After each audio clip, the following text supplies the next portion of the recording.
Refraction at plane surface,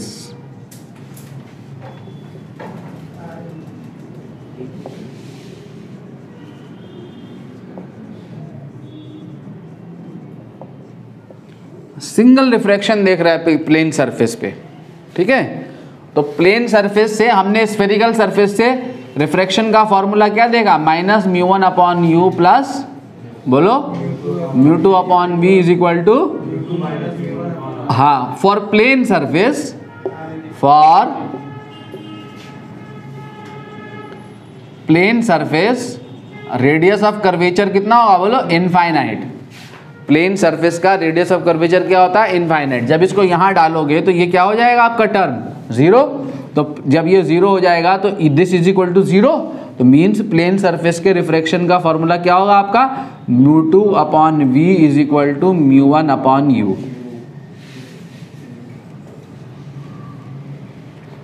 ये आपका plane surface से रिफ्रैक्शन है। अगर u नेगेटिव है, अगर u नेगेटिव है तो u नेगेटिव का मतलब कौन सा ऑब्जेक्ट है, अरे आदमी हो क्या यार तुम, पजामा हो यार। u नेगेटिव का मतलब कौन सा ऑब्जेक्ट है, सोच के बोलो, खाली रियल वर्चुअल मत कहो, बैठे बैठे कुछ ही मत बोलो, सोचो समझो, एक सेकंड रुको। तो अगर u नेगेटिव तो कौन सा ऑब्जेक्ट है, रियल ऑब्जेक्ट है। u नेगेटिव तो v भी नेगेटिव, इसका क्या मतलब, इमेज वही है जहां ऑब्जेक्ट है। v का साइन और u का साइन अगर सेम है तो इसका मतलब ऑब्जेक्ट और इमेज दोनों एक ही जगह पर है, एक ही मीडियम में है, ठीक है। और u और v का साइन अलग अलग है तो इमेज, ऑब्जेक्ट एक मीडियम में है तो इमेज दूसरे मीडियम में है।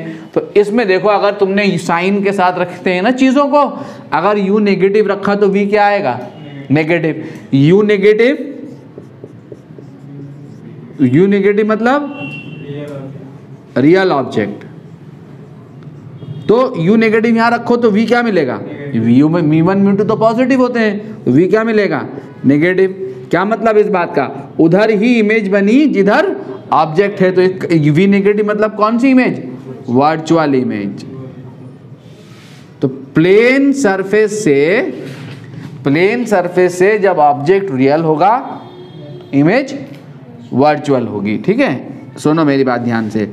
और अगर u पॉजिटिव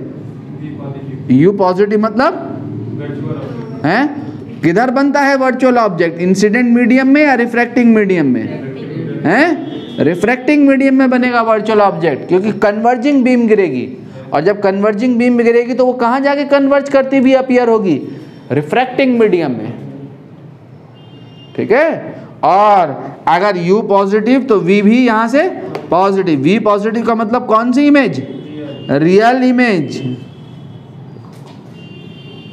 रिफ्रैक्टिंग मीडियम में इमेज जब भी बनेगी रियल होगी, ठीक है। रिफ्रैक्टिंग मीडियम में जब भी इमेज बनेगी तो रियल होगी, और इंसिडेंट मीडियम में इमेज बनेगी तो वर्चुअल होगी। यानी image formed by plane refractive surface is virtual if object is real and vice वर्सा।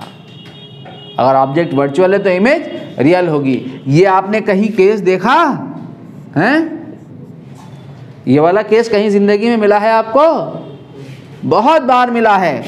पानी के ड्रम में 10 रुपए का सिक्का,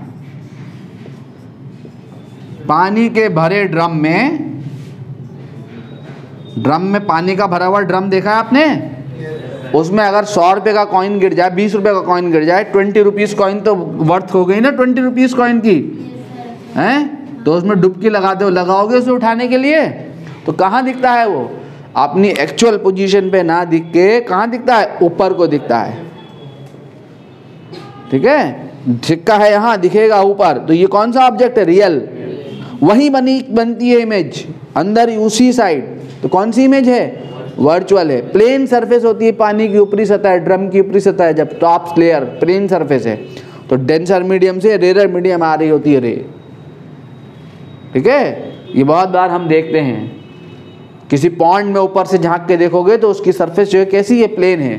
पॉन्ड में देखोगे तो उसकी तली कहाँ दिखाई देगी, पॉन्ड मतलब स्विमिंग पूल में देख लो, स्विमिंग पूल में देख लो तो जितना जो एक्चुअल गहराई है वो उससे कम महसूस होगी, ठीक है। ऐसा लगेगा इसमें तो हम जो है ऐसे खड़े हो जाएंगे और पता लगा अंदर गए, ओम नमः शिवाय, राम नाम सत्य है।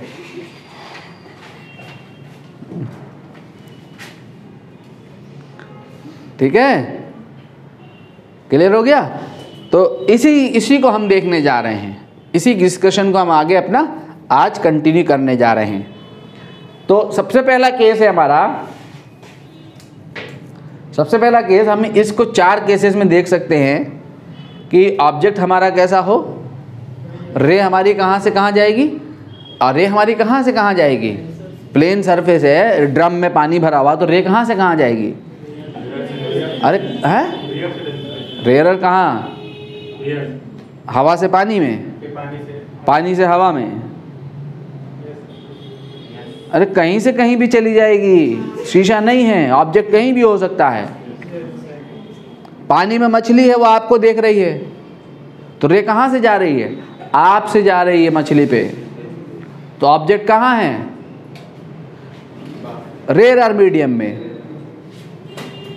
देख कौन रहा है, डेंसर मीडियम में,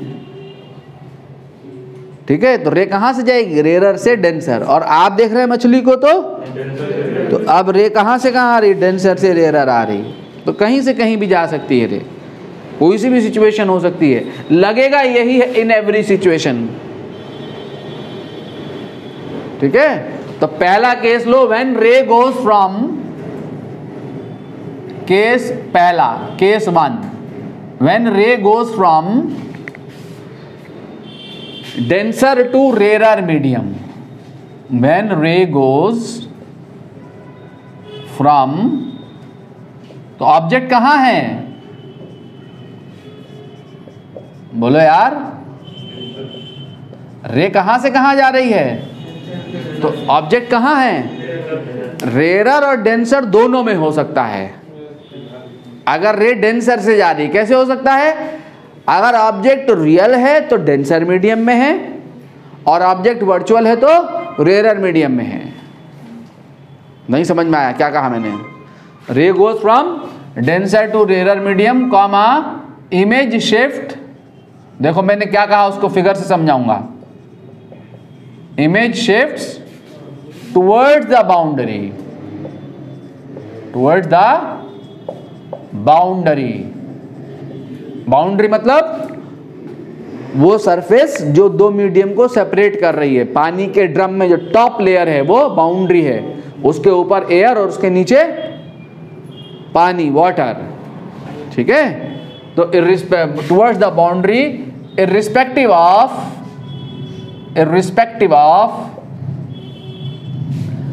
कन्वर्जिंग और diverging nature of rays, converging और डाइवर्जिंग नेचर ऑफ रेज, ठीक है। कन्वर्जिंग और डाइवर्जिंग नेचर का क्या मतलब है, अगर रे कन्वर्जिंग है तो ऑब्जेक्ट कैसा होगा, हैं, वर्चुअल, और अगर रे डाइवर्जिंग है तो ऑब्जेक्ट कैसा होगा, रियल। रे डेंसर से रेयर जा रही है अगर डाइवर्जिंग, रे अगर ये डेंसर मीडियम है, मान लो ये डेंसर मीडियम है, जनरली ये वाटर मान लो, और ये आपका रेयर मीडियम है, इसको म्यू आर मान लो, मान लिया, ठीक है। अगर आपका ये ऑब्जेक्ट है, यहाँ पे कोई पॉइंट में कोई बल्ब जल रहा है, तो बल्ब से जब रे आएगी तो क्या होगा, सीधे निकल जाएगी नॉर्मल इंसिडेंट के लिए, हाँ कहो यार, ये पोल होगा, ठीक है। नॉर्मल इंसिडेंट पे जो पॉइंट होगा वो पोल होगा, ठीक है। और जब ये रे यहाँ गिरेगी तो क्या होगा, जब यहाँ गिरेगी तो क्या होगा, अट्रैक्ट होगी, रिफ्रैक्ट होगी, बेंड होगी अवे फ्रॉम द नॉर्मल, क्योंकि डेंसर से रेयर जा रही है ना, बेंड होगी अवे फ्रॉम द नॉर्मल। जब आप कोई रिसीवर इन रे को रिसीव करेगा तो ये रे उसे dot dot dot dot dot dot dot dot dot dot dot dot dot dot करके पीछे बढ़ाओ, dot dot dot dot dot dot dot dot dot dot करके पीछे बढ़ाओ, यहाँ से आती हुई अपीयर होंगी। तो सिक्का तो है यहाँ, दिखेगा यहाँ, ऑब्जेक्ट रियल इमेज बनी वर्चुअल। ठीक है, ठीक है। तो ये कैसी डेप्थ कहलाएगी? ये कौन सी डेप्थ है? क्या ये सिक्के की एक्चुअल डेप्थ है? नहीं, ये वो है जो नहीं है, यानी अपर एंड डेप्थ। एक्चुअली में सिक्का कहाँ है? यहाँ है। इसे कहते हैं एक्चुअल डिस्टेंस या एक्चुअल डेप्थ। जब रे कौन सी गिरी? डाइवर्जिंग गिरी, तो ऑब्जेक्ट रियल है। रे डेंसर से रेरर जा रही है। अगर रे डेंसर से रेरर ऐसे जा रही है, ये हमारे पास डेंसर मीडियम है, ये हमारे पास रेरर मीडियम है सपोज, और अगर डेंसर से रेरर रे ऐसे जाए, कैसी रे है ये? बोलो, कन्वर्जिंग रे है। ये कन्वर्जिंग रे जा रही है ऐसे, समझ रहे? तो अब ऑब्जेक्ट कहां बनेगा? रेरर में।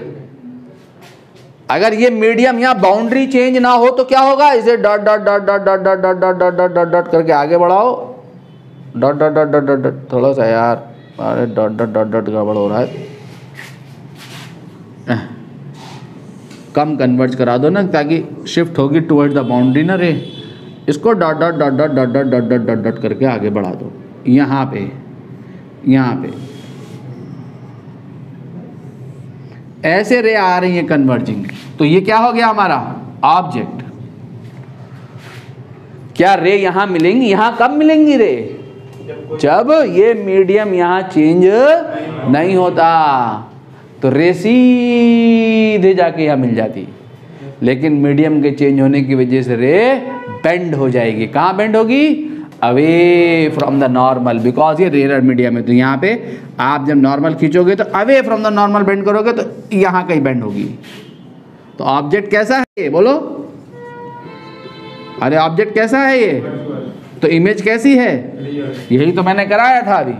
अगर ऑब्जेक्ट वर्चुअल तो इमेज रियल, ऑब्जेक्ट रियल तो इमेज वर्चुअल। ये ऑब्जेक्ट तो ये इमेज, ये एक्चुअल डिस्टेंस है ऑब्जेक्ट की, और ये अपर एंड डिस्टेंस है।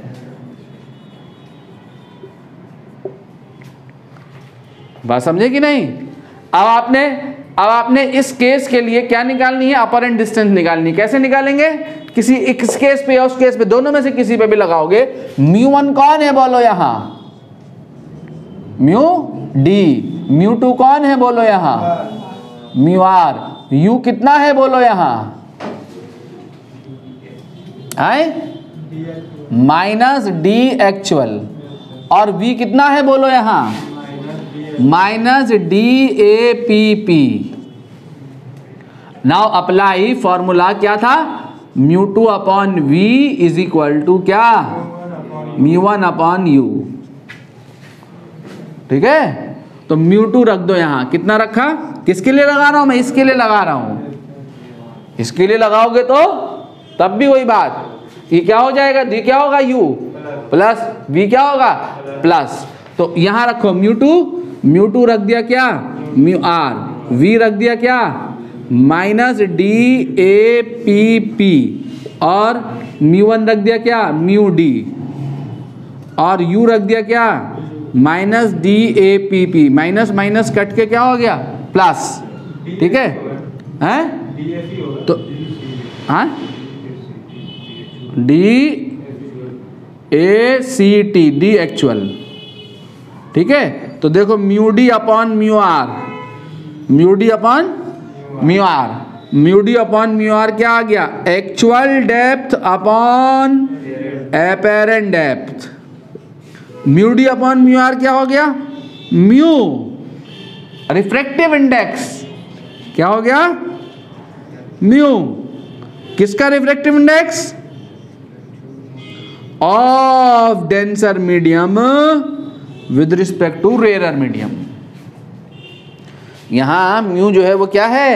Refractive index of denser medium with respect to rarer medium. अगर रेरर मीडियम एयर है तो डायरेक्टली ये म्यू हो जाएगा refractive index of this medium water. अगर ये वाटर है, ये एयर है, तो refractive index of water with respect to air यानी म्यू। ठीक है, क्लियर हो गया? तो यहां से देखो बच्चों, एपेरेंट डेप्थ कितनी मिल गई? अगर आपको एपरेंट डेप्थ निकालनी है तो एपरेंट डेप्थ कितनी आ गई, एक्चुअल डेप्थ अपॉन म्यू। तो क्या हो रहा है, म्यू टाइम्स डिक्रीज कर जा रही है डेप्थ, डेप्थ जो है वो म्यू टाइम डिक्रीज कर रही है। ठीक है, तो जितना अब हम निकालते हैं यहाँ पे एक शिफ्ट जिसका नाम क्या होता है, नॉर्मल शिफ्ट। क्या नाम होता है, किसे कहते हैं normal shift, the distance through which the object is appear to be raised up, the distance through which the object is appear to be raised up. ठीक है, जितना शिफ्ट हो गया, जितना डिस्टेंस ऑब्जेक्ट ऊपर को शिफ्ट हो गया, वो शिफ्ट क्या कहलाता है, नॉर्मल शिफ्ट कहलाता है। ये नॉर्मल शिफ्ट इतना है, S is the normal shift. ठीक, तो क्या होगा जरा यहां से बताओ तो, S D actual minus D apparent. यहां पे भी देखो वही होगा, D actual minus D apparent. इसका केस ले या इसका केस ले, यही है। ठीक है, यही फॉर्मूला है दोनों के लिए, उसके लिए भी लगाओगे तो इतनी ही तो बात होगी, ये प्लस प्लस हो जाएंगे बस। फर्स्ट मीडियम वही है, सेकंड मीडियम वही है, वहां भी ये प्लस प्लस हो जाएंगे, फिर वही सेम आ जाएगा। ठीक है, तो नॉर्मल शिफ्ट क्या आया बच्चों, नॉर्मल शिफ्ट आ गया D actual minus D apparent. और जब आप यहाँ अपरेंट को उठा के यहाँ डालोगे उठा के, तो D actual minus D actual upon mu, तो आपके पास शिफ्ट आ जाएगा, डी एक्चुअल कॉमन लिया हमने, 1 माइनस 1 अपॉन म्यू। ये आपको शिफ्ट मिल गया।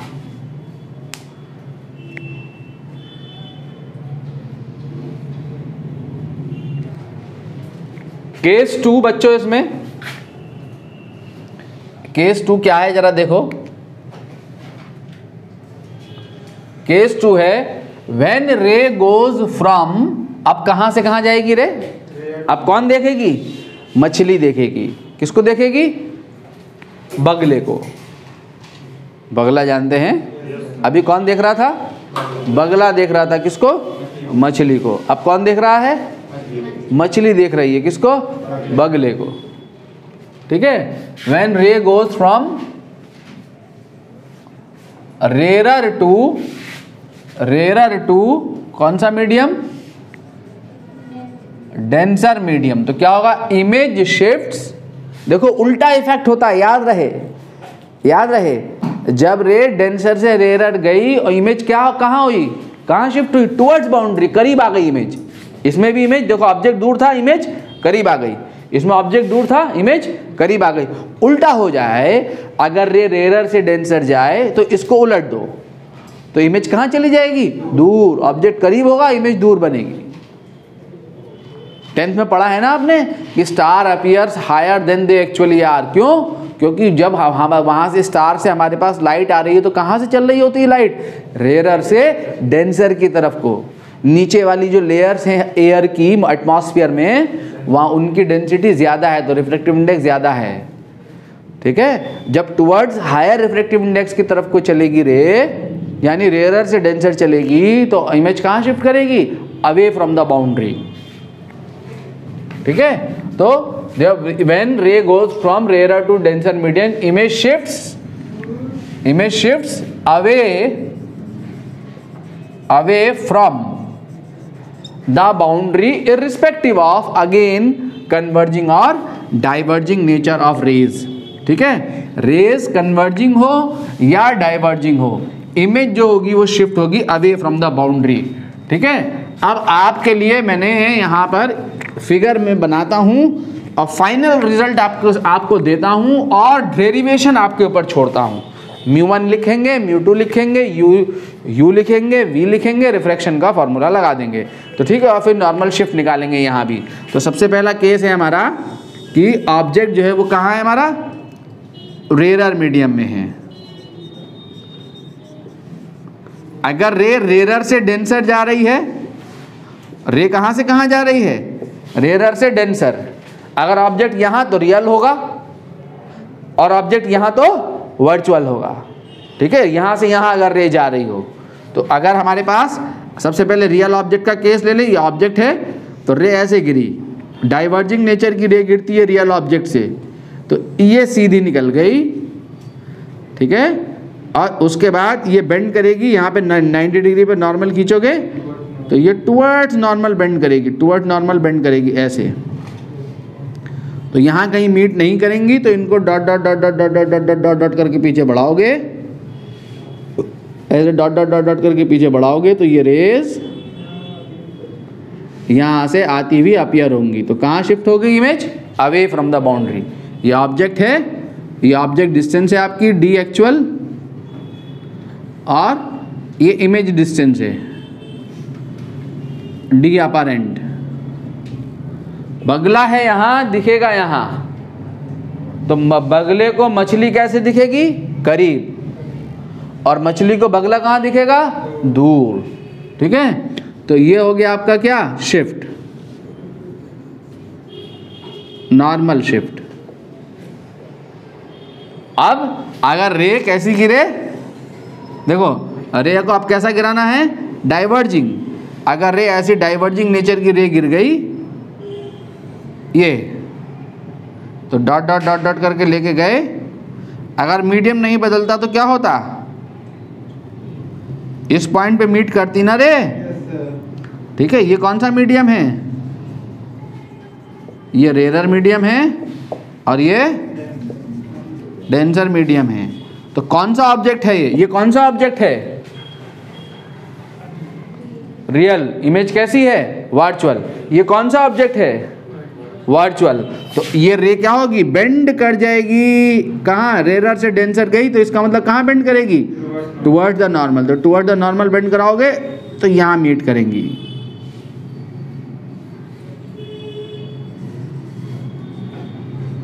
तो ऑब्जेक्ट है यहां, इमेज बनेगी यहां, ठीक है। तो ये हो जाएगी आपकी एक्चुअल डिस्टेंस। ऑब्जेक्ट कैसा है बोलो? यहां कैसा है सेकंड केस में ऑब्जेक्ट? वर्चुअल। और इमेज कैसी है? रियल है। तो अब आपको वही करना है। म्यू वन कौन होगा? या mu one, mu r, mu d का, म्यू टू कौन होगा? Mu D. यू कितना हो जाएगा? Minus D actual. वी कितना हो जाएगा? Minus D A P P. तो जब आप यहां से म्यू निकालोगे तो म्यू क्या आएगा यहां? D apparent upon D actual, ये आएगा। उलट जाएगी कहानी। म्यू क्या होगा यहां? अरे म्यू क्या होगा? फॉर्मूले में म्यू हमेशा ये होता है, याद रखना। ये क्या है? Refractive index of denser medium with respect to rare medium. किसी भी फॉर्मूले में म्यू जो है वो डेंसर का इंडेक्स है with respect to rare medium, ये आएगा। वहां क्या आया था? Mu actual depth upon apparent depth. Obviously denser का index with respect to rare 1 से बड़ा होगा, और 1 से बड़ा तभी मिलेगा ना जब डिनोमिनेटर बड़ा हो। बड़ी कौन है वैल्यू? अपरेंट डेप्थ बड़ी है, ठीक है। तो अपरेंट डेप्थ क्या आएगी जरा देखो तो सही। यहां से म्यू इंटू म्यू टाइम्स बढ़ जाएगी डेप्थ, वहां म्यू टाइम्स घट गई थी।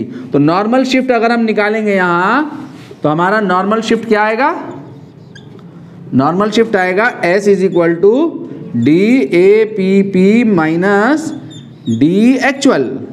देखें यही है ना, apparent depth minus actual depth. तो इस अपरेंट डेप्थ को उठा के यहाँ डाल दो। जब यहाँ डालोगे तो आपका mu into D actual minus D actual, तो आपके पास D actual into mu minus 1,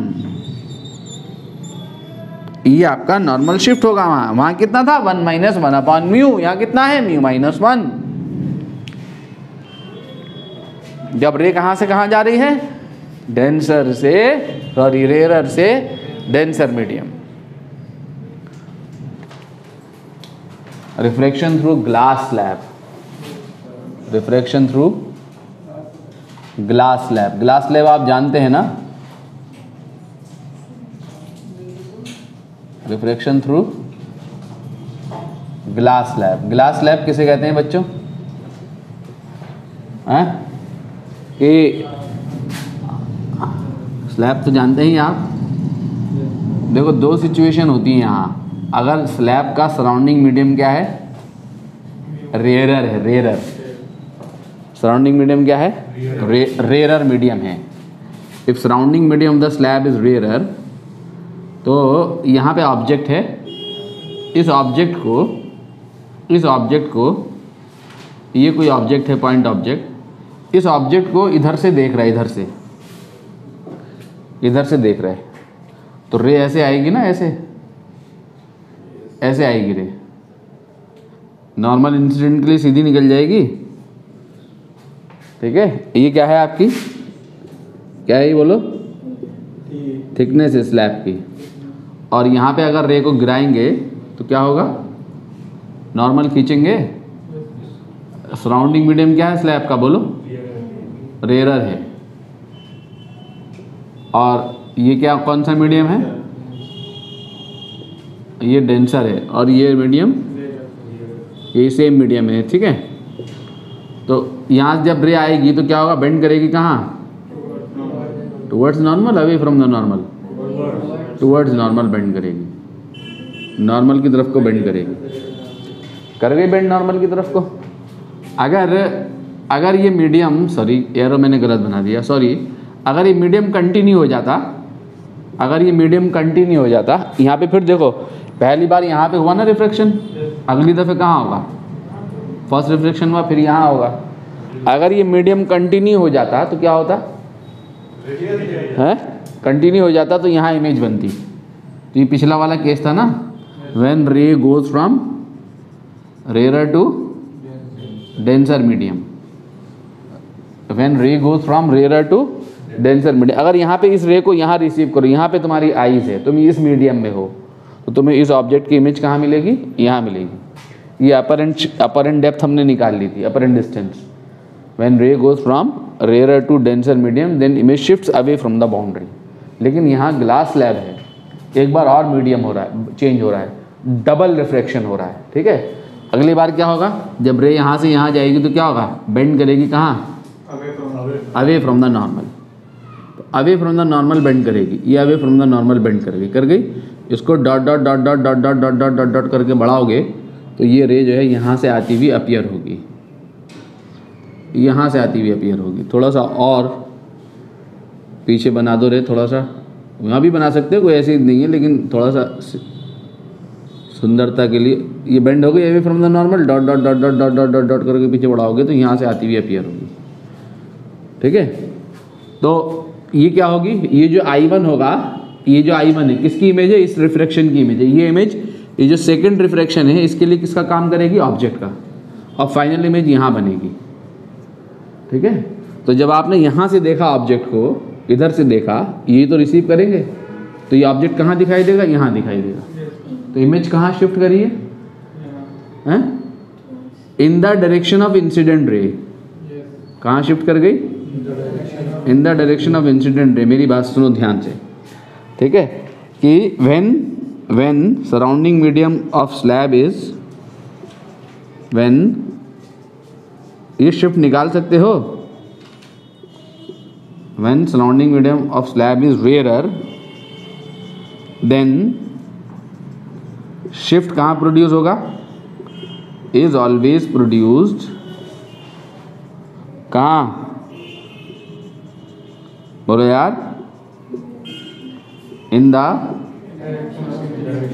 direction of incident ray.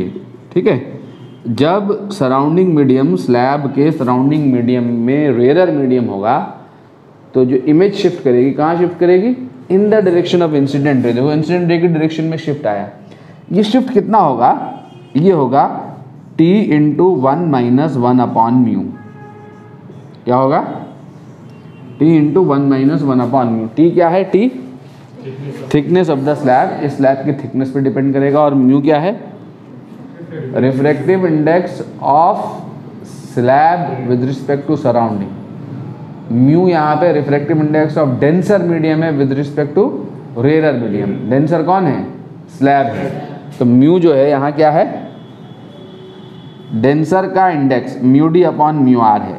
ठीक है, किसी भी फार्मूले में जो म्यू, अगर आपके पास कोई स्टैंडर्ड फार्मूला है तो उस स्टैंडर्ड फार्मूले में म्यू क्या चीज़ होता है, refractive index of denser medium होता है with respect to rare medium. ठीक है, एक चीज़ यहाँ देखो जरा, इस फॉर्मूले को आप प्रूफ कर सकते हो आसानी से। कैसे प्रूफ कर सकते हो? एक बार प्लेन सरफेस से रिफ्रैक्शन का फॉर्मूला यहाँ पे लगाओगे, ऑब्जेक्ट डिस्टेंस कितनी होगी, इस रिफ्रैक्शन के लिए पोल ये होगा देखो P1, और इस रिफ्रैक्शन के लिए पोल ये होगा P2। तो ऑब्जेक्ट डिस्टेंस कितनी होगी पहले रिफ्रैक्शन के लिए? μ1 होगा 1, μ1 होगा μr, μ2 होगा μd, और u होगा -P1 हो। v निकाल लोगे, v आएगा ये P1I1 माइनस P1I1 v आ जाएगा। ये v जो होगा इस P1 जो v आएगा उसमें इतना जोड़ दोगे v2, तो सेकंड रिफ्रैक्शन से ऑब्जेक्ट डिस्टेंस मिल जाएगी। समझ में आया? नहीं मिल गई ऑब्जेक्ट डिस्टेंस? ऑब्जेक्ट डिस्टेंस मिलने के बाद क्या होगा, एक बार यहाँ लगाओगे फिर रिफ्रैक्शन का फॉर्मूला, तो फाइनल इमेज मिलेगी। ठीक है, फिर ये शिफ्ट निकालोगे तो ये शिफ्ट का फॉर्मूला ये आएगा। इसको आप याद कर सकते हो डायरेक्टली। ठीक है, इस रिजल्ट को आप डायरेक्टली याद कर सकते हो, ये न्यूमेरिकल में पूछा जाता है। ठीक है, इस शिफ्ट की जरा बात देखो तो सही। ऑब्जेक्ट की पोजीशन जो है स्लैब से उसके ऊपर डिपेंड कर रहा है ये? इसमें कहीं ऑब्जेक्ट की डिस्टेंस है स्लैब से? नहीं है। क्या है? थिकनेस पे डिपेंड कर रहा है, यानी independent of the position of the object from the slab. यानी जब आप स्लैब लगा के यहाँ से ग्लास स्लैब से किसी ऑब्जेक्ट को देखोगे तो कहाँ दिखेगा? वो करीब दिखेगा। आपके ग्लास स्लैब लगी हुई हो आपकी आईज के सामने, आप किसी ऑब्जेक्ट को देख रहे हो तो करीब दिखेगा। जितना ज़्यादा थिकनेस होगी उतना करीब दिखाई देगा ऑब्जेक्ट। एक्चुअल पोजीशन पे ना दिख के करीब दिखेगा। ठीक है, इंडिपेंडेंट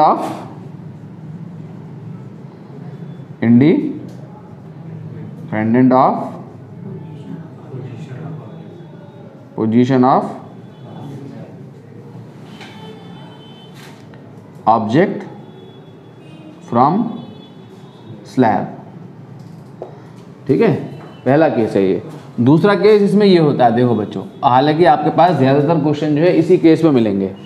अगर सराउंडिंग मीडियम क्या है स्लैब का? डेंसर हो जाए तो क्या होगा? अब शिफ्ट कहाँ प्रोड्यूस होगा? मीडियम उल्टा हो गया तो शिफ्ट भी उल्टा हो जाएगा। तो अब कहाँ जाएगा ऑब्जेक्ट, इमेज दूर जाएगी, तो शिफ्ट प्रोड्यूस होगा in the direction opposite to the incident ray. अच्छा, यहाँ पे यही शिफ्ट होगा, रे कन्वर्जिंग गिरे या डाइवर्जिंग गिरे? ये कैसी रे गिरी है? डाइवर्जिंग। ठीक है, तो ऑब्जेक्ट कैसा है? रियल है। ठीक है, अगर कन्वर्जिंग रे गिरे, इसी केस में अगर कन्वर्जिंग रे गिर जाए, इसी केस में कन्वर्जिंग रे भी गिरा सकते हैं ना, तो कन्वर्जिंग रे गिरेगी तो शिफ्ट कहाँ प्रोड्यूस होगा? Again in the direction of incident रे, इररिस्पेक्टिव ऑफ देयर कन्वर्जिंग और डाइवर्जिंग नेचर। यहाँ पे लिख सकते हो। ठीक है, कैसे होगा जरा, अगर इसी केस में कन्वर्जिंग का केस देखूं, मान लो सपोज ये हमारे पास ग्लास स्लैब है। ठीक है, तो ये रे आई और एक रे ये आ रही है, ये आ रही है रे, तो क्या होगा? तो ये देखो कन्वर्जिंग रे है ना। अरे हाँ कहो यार, अगर ये स्लैब ना होती तो क्या होता? कौन सी? ये रे सीधे जाके कहाँ मीट कर जाती? कन्वर्जिंग पॉइंट कहाँ होता अगर स्लैब ना होती? Dot dot dot dot dot dot dot dot dot dot dot dot dot dot dot dot one. थोड़ा सा और टेढ़ा और ज़्यादा हाई कन्वर्ज करना चाहता हूँ ना, क्योंकि आगे शिफ्ट भागेगा ना पॉइंट, तो उधर बोर्ड हमें मिलेगा नहीं। मान लो ये रे है, ये है ना रे, तो कहाँ कन्वर्ज होती? Dot dot dot dot dot dot dot dot dot dot dot dot dot dot करके आगे बढ़ा लो। ये है आपका वर्चुअल ऑब्जेक्ट। अगर ये स्लैब ना होती तो क्या होता? ये रे यहाँ आके मीट कर जाती, ये मीटिंग पॉइंट होता ना, लेकिन स्लैब आ गई बीम, स्लैब आ गई पाथ। ठीक है, बीम के पाथ में स्लैब चली आई, जब ये सराउंडिंग मीडियम है, म्यूडी रेयर मीडियम है सराउंडिंग, तो क्या होगा? रेज बेंड करेंगी, तो ये जो कन्वर्जिंग पॉइंट है ये शिफ्ट कर जाएगा। कहाँ शिफ्ट करेगा देखें तो सही। अगर मैं यहाँ पे नॉर्मल खींचूँ तो क्या होगा? बेंड करेगी टुवर्ड्स द नॉर्मल। ठीक है, और फिर यहाँ से यहाँ पे क्या होगा? बेंड करेगी अवे फ्रॉम द नॉर्मल। तो अगर मैं इसको कंटिन्यू कराऊँ तो कहाँ जाएगा शिफ्ट? कहाँ जाएगी इमेज? यहाँ जाएगी ना I1। अगर ये मीडियम कंटिन्यू हो जाता, यहाँ पे बिंदु 2 पे रिफ्रैक्शन नहीं होता, इस बाउंड्री पे रिफ्रैक्शन नहीं होता, तो क्या फाइनल इमेज यहाँ बन जाती?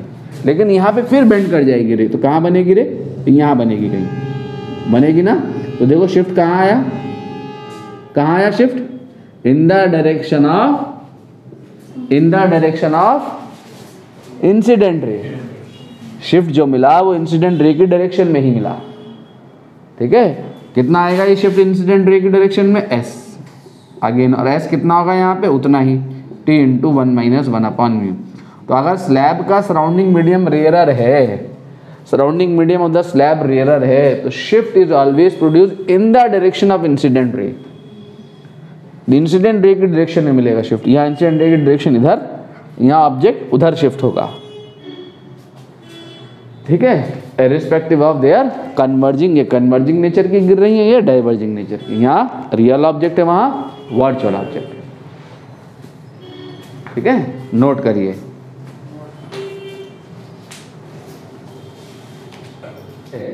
Case 2,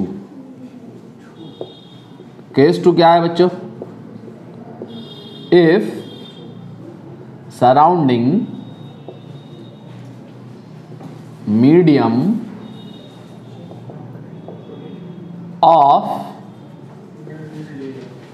slab is denser. Surrounding medium क्या है स्लैब के? डेंसर है। If surrounding medium of slab is denser, then shift is always produced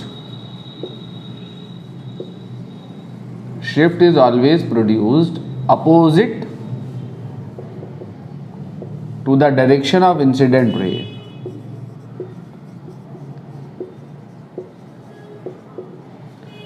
ठीक है। अब जो शिफ्ट होगा वो इंसिडेंट रे के अपोजिट डायरेक्शन में प्रोड्यूस होगा। अगर सराउंडिंग मीडियम स्लैब का क्या है?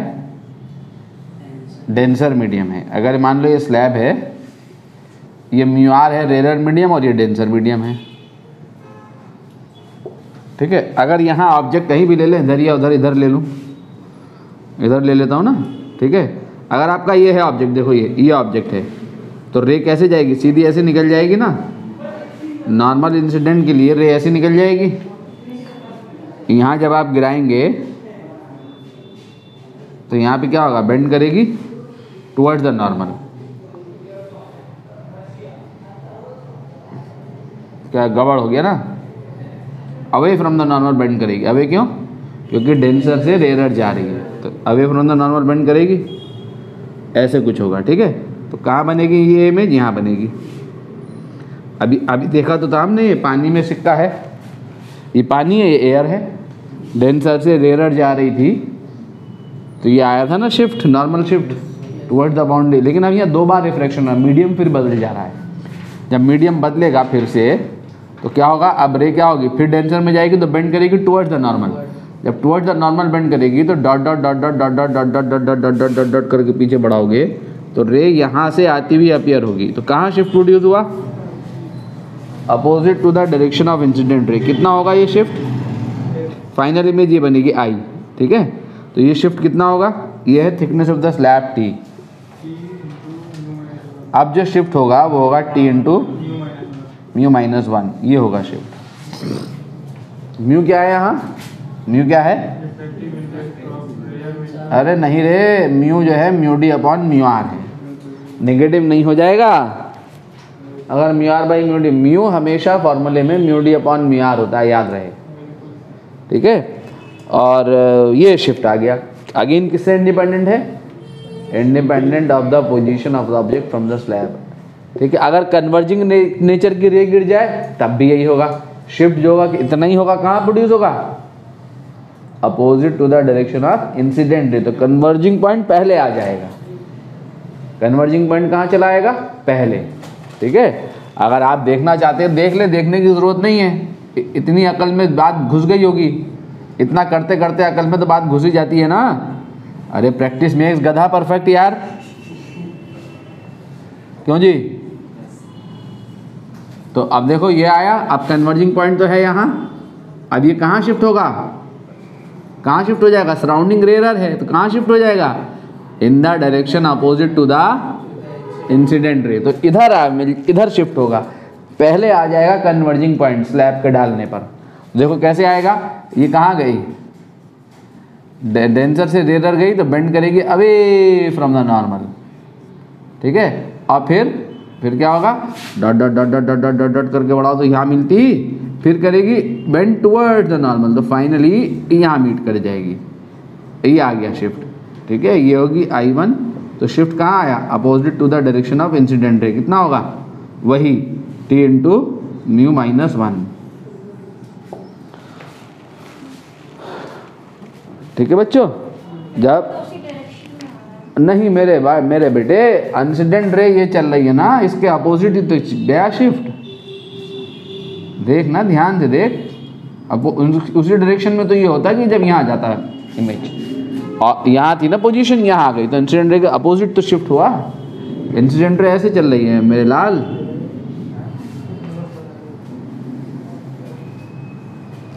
ठीक है, नोट करो जल्दी से। नाउ नेक्स्ट है बच्चों हमारा refraction from composite slab. Refraction from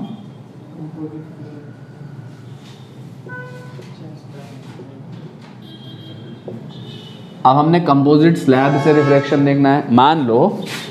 मान लो ये नंबर ऑफ स्लैब्स हैं,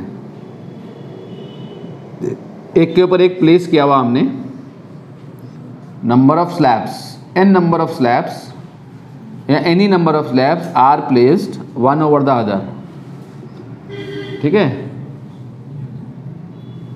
ऐसी सिचुएशन है, देखो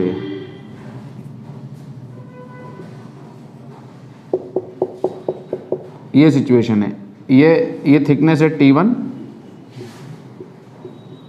ये थिकनेस है T2 और ये थिकनेस है Tn। ये μ1 है, ये μ2 है, ये μn है, ठीक है। n स्लैब्स हैं, 1 2 3 dash dash dash dash n। यहाँ पे कोई ऑब्जेक्ट है और this object is viewed from यहाँ से, ठीक है। और सराउंडिंग मीडियम जो है ये ऑब्जेक्ट है, तो सराउंडिंग मीडियम रेयरर है, जो स्लैब का सराउंडिंग मीडियम है इन सारी स्लैब से रेयरर है, यानी मान लेते हैं ये μ0 है, ठीक है। एयर हुई तो 1 हो जाएगा μ0, अगर सराउंडिंग एयर हुआ तो μ0 क्या हो जाएगा 1, ठीक है। तो हमने शिफ्ट निकालना है, तो शिफ्ट कहाँ आएगा, इन द डायरेक्शन ऑफ इंसिडेंट रे, यहाँ कहीं, ये अगर ये ऑब्जेक्ट है तो शिफ्ट यहाँ मिलेगा, कहीं यहाँ मिलेगी हमें फाइनल इमेज, ठीक है। शिफ्ट ये आएगा हमारा इंसिडेंट रे की डायरेक्शन में। क्या होगा ये shift algebraic sum of the shift produced due to the individual slab, ये होगा शिफ्ट। ये सिंगल स्लैब जो शिफ्ट प्रोड्यूस करती वो, प्लस ये जो सिंगल स्लैब शिफ्ट प्रोड्यूस करती वो, plus dash dash dash dash, ठीक है। सारी स्लैब्स के इंडिविजुअल शिफ्ट्स का algebraic sum will be the net shift produce by this composite slab, ठीक है। अब इसका क्या होगा जरा बताओ तो सही। S इज इक्वल टू क्या होगा, T1 थिकनेस इसकी T1 लिए मैंने, into 1 minus 1 upon mu. Mu क्या होगा यहाँ, μ1 अपॉन μ0, ये डेंसर है। म्यू क्या होगा, μ1 अपॉन, तो 1 अपॉन म्यू में μ1 अपॉन μ0 रखूंगा तो μ0 कहाँ चला जाएगा, ऊपर, तो μ0 अपॉन μ1 हो जाएगा, plus T2 into 1 minus μ0 upon μ2 plus dash dash dash dash dash plus Tn into 1 minus μ0 upon μn। ये आपका नेट शिफ्ट प्रोड्यूस है, ठीक है। अब आप यहाँ पे क्या कर सकते हैं जनाब अली, जरा देखें ध्यान से। यहाँ से क्या आएगा T1, यहाँ से क्या आएगा जनाब अली T2, और plus dash dash dash dash आखिरी वाले टर्म से क्या आएगा Tn, और इस वाले टर्म से क्या आएगा माइनस μ0 कॉमन आके ब्रैकेट के अंदर क्या बचेगा T1 अपॉन μ1 है, यहाँ से क्या बचेगा T2 अपॉन μ2, और यहाँ से क्या बचेगा plus dash dash dash dash dash dash Tn upon μn, ठीक है जनाब अली, ठीक है। ये हम कह देते हैं इक्वेशन नंबर 1, ठीक। अब मैं क्या निकालना चाहता हूँ मैं इन सारी स्लैब्स का इक्विवेलेंट रिफ्रैक्टिव इंडेक्स निकालना चाहता हूँ। क्या निकालना चाहता हूँ? Equivalent refractive index. Equivalent refractive index का क्या मतलब है? इक्विवेलेंट रिफ्रैक्टिव इंडेक्स का मतलब यह है कि इन सारी स्लैब को हटाकर एक ऐसा सिंगल मीडियम लगाऊं जिसकी थिकनेस उतनी ही हो जितनी इन सब की कंबाइंड थिकनेस है। कंबाइंड थिकनेस कितनी है इसकी? T1 plus T2 plus dash dash dash dash Tn। क्या निकालना चाहता हूं? Equivalent refractive index. ठीक है, इन सब को हटाऊं और इन सब को हटा के एक सिंगल मीडियम ले लूं। n मीडियम है ना, ये n मीडियम की जगह पे एक सिंगल मीडियम ले लूं और उस सिंगल मीडियम की थिकनेस कितनी हो? उतनी ही जितनी की इन सारी स्लैब की थिकनेस है। कितनी है इन सारी स्लैब की थिकनेस मिलके? T1 plus T2 plus dash dash plus Tn। ठीक है, और उसका रिफ्रैक्टिव इंडेक्स एक ही हो, सिंगल रिफ्रैक्टिव इंडेक्स वाला मीडियम ले लूं सच दैट ये रिफ्रैक्टिव इंडेक्स ऐसा हो कि ये मीडियम इस यहां उतना ही शिफ्ट दे इस ऑब्जेक्ट में जितना कि ये सारी स्लैब मिलके दे रही है। जितना शिफ्ट ये सारी स्लैब मिलके दे रही हैं उतना ही सेम अमाउंट ऑफ शिफ्ट ये सिंगल मीडियम देता है सेम थिकनेस का। तब इन दैट केस ये म्यू इक्विवेलेंट जो होगा इन सब का क्या कहलाएगा? इक्विवेलेंट रिफ्रैक्टिव इंडेक्स कहलाएगा। समझ गए? अगर मान लो वो ये है, मान लो यहां पे रखा मैंने ऑब्जेक्ट और ये सीधी गई रे इस प्रकार, तो अगर ये ऑब्जेक्ट और यहां से ये शिफ्ट ये मीडियम इतना शिफ्ट देता है तो ये शिफ्ट कितना आएगा जरा बताओ तो सही, कितना आएगा? S is equal to T। T कितना है यहाँ? T1 plus T2 plus dash dash dash dash plus Tn into कितना? 1 minus 1 upon mu is mu equivalent upon mu not है, और म्यू नॉट कहाँ चला जाएगा? ऊपर। ये हो गई आपकी क्या? इक्वेशन नंबर, या इसको इक्वेशन नंबर 2 बाद में कहूँ, इसको अंदर मल्टीप्लाई कर दूं तो S इज इक्वल टू कितना आ गया?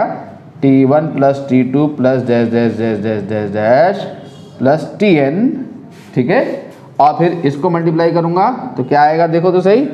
Minus of T1 plus T2 plus dash dash dash dash dash dash plus Tn into mu naught upon mu equivalent. ठीक है, इक्वेशन हो गई 2। नाउ अब हमें इक्विवेलेंट रिफ्रैक्टिव इंडेक्स निकालना है, तो ये इक्विवेलेंट कब है? जब हम इक्वेट करा दें किसको? Equate equation 1 and equation 2। अगर ये शिफ्ट और ये शिफ्ट दोनों सेम हैं तब ये जो है वो क्या है? उन सब का इक्विवेलेंट रिफ्रैक्टिव इंडेक्स है।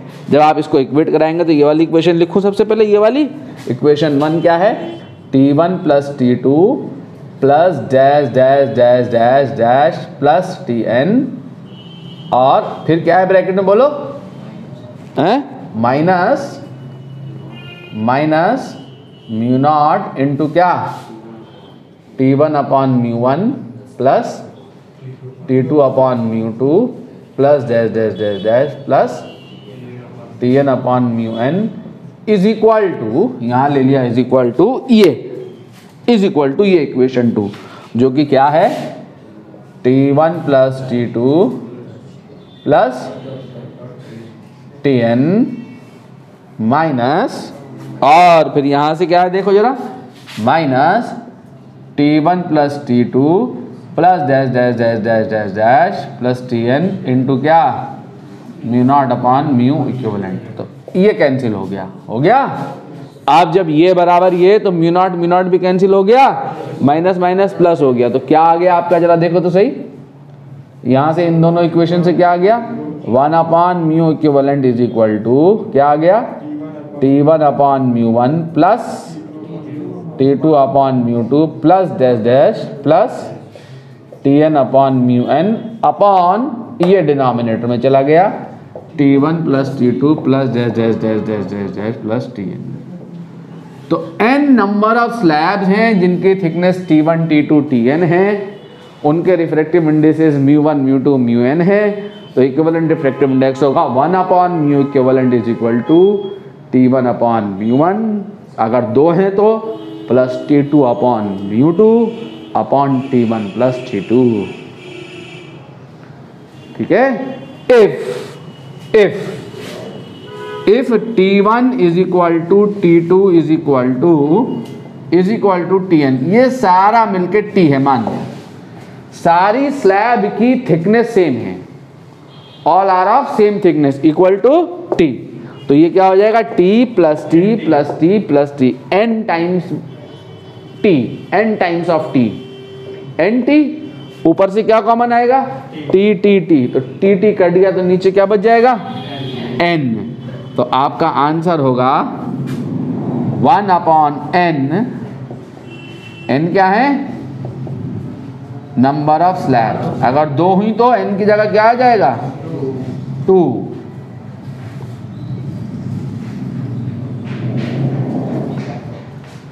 यह आपका इक्विवेलेंट डिफ्रैक्टिव इंडेक्स निकल आया। The bottom of a container is a 4 centimetre thick glass slab. Question देख लें बच्चों, क्या है question. The bottom of a container is a 4 centimetre thick glass slab, diffractive index दिया हुआ उसका 1.5।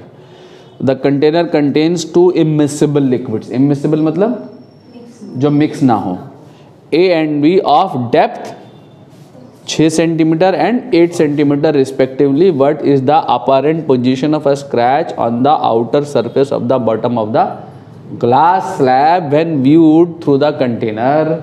रिफ्रैक्टिव इंडेक्स ऑफ ए और बी दोनों लिक्विड 1.4 1.3। समझ गए ना मेरी बात को, आसान है क्वेश्चन। यानी यह कंटेनर है, ऐसा है ना, ये ग्लास है, ये ग्लास है और इसके ऊपर 2 लिक्विड हैं, एक लिक्विड ये है,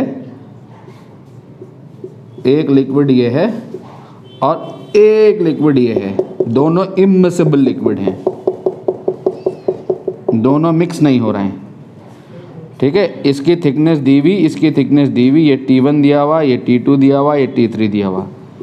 इसका रिफ्रैक्टिव इंडेक्स दिया हुआ 1.5, ए का दिया हुआ कितना 1.4 और बी का दिया हुआ कितना 1.3। तो यहाँ पे स्क्रैच है, this scratch is viewed from यहाँ से। ठीक है, तो क्या पूछ रहा है, what is the apparent position of a scratch on the outer surface of the bottom of the glass slab. तो बताना है अपरेंट पोजीशन।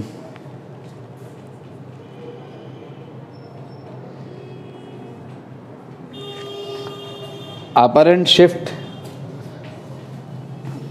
ठीक है, बता सकते हैं क्या? बताइए, टोटल अपरेंट शिफ्ट कितना आएगा? Total apparent shift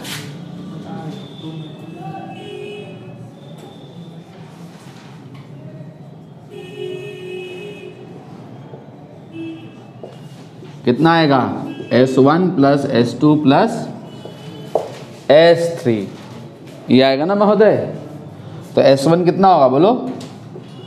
T1 into 1 minus 1 upon mu G glass का ना, plus T2 into 1 minus 1 upon A mu liquid A का index, plus T3 into 1 minus 1 upon A mu B का refractive index with respect to air ना, surrounding air है, air ऊपर 1 चला गया। ठीक है, तो थिकनेस कितनी दी हुई है स्लैब की? 4 सेंटीमीटर थिक ये हो गई, 1 माइनस 1.5 ये हो गया। ठीक है, प्लस ए की थिकनेस कितनी दी हुई है? A is 6 centimetre thick, A is 6 centimetre thick. ठीक है, A is 6 centimetre thick, 1 minus, और ए का इंडेक्स 1.4 है। ठीक है, और B is 8 centimetre thick, B is 8 centimetre thick and the index is 1.3, 1 upon 1.3। ठीक है, तो ये कितना आएगा?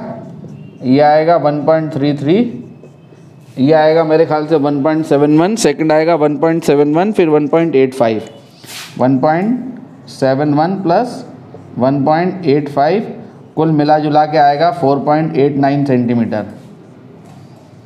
ये क्या शिफ्ट आया, तो अपरेंट पोजीशन क्या होगी, अपरेंट पोजीशन कितनी होगी, ये कितना था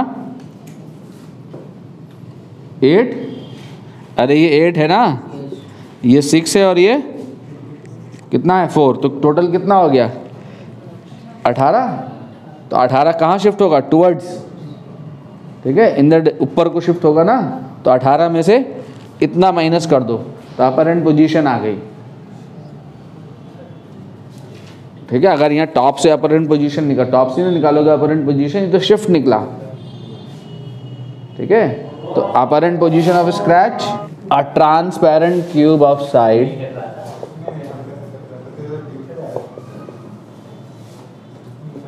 a transparent cube of side 210 mm contains a small air bubble, contains a small air bubble. Its apparent distance when viewed from one face of the cube is, its apparent distance when viewed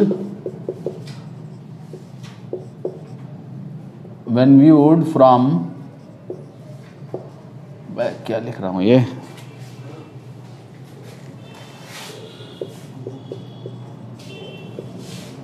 when viewed from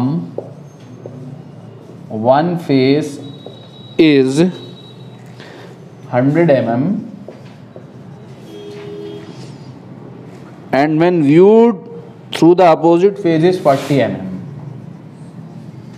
When viewed through the opposite face is 40 mm. What is the actual distance of the bubble? What is the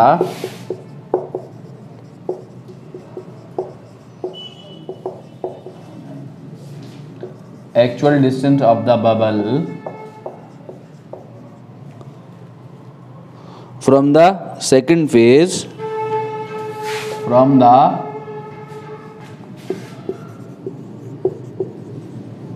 second phase, and what is the